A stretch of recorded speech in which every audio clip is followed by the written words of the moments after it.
နားမထောင်ခင်သေသွားတင်သောတခြင်းများအပိုင်း3များချစ်တဲ့ဆယ်လီမျက်နှာကျွန်တော်ဆိုင်နေဖို့အများချစ်တဲ့တစ်တော့ဆယ်လီကျွန်တော်ဆိုင်နေဖို့အများချစ်တဲ့ဆယ်လီမျက်နှာကျွန်တော်ဆိုင်နေဖို့အများချစ်တဲ့တစ်တော့ဆယ်လီကျွန်တော်ဆိုင်နေဖို့ကျောက်စင်မြို့ရဲ့တောင်ပန်းနာကတုံလုံးဆိုတဲ့ကြည်ရွာလေးကရှိုက်ရဲ့ဇာတိပါအများကနောက်ဆက်သေးလို့တောက်ကြလို့သာမိုးစကုန်းရွာမှာချီချတာ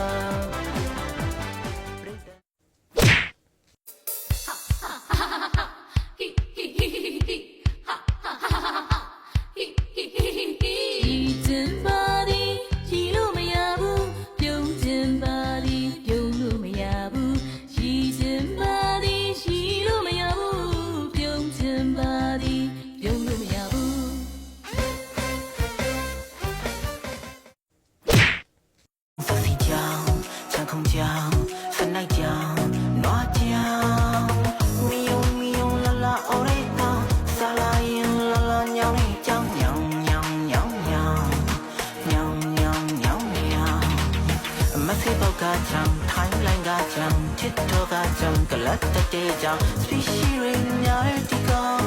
စစ်စပတ်တွေပြတဲ့ဒီ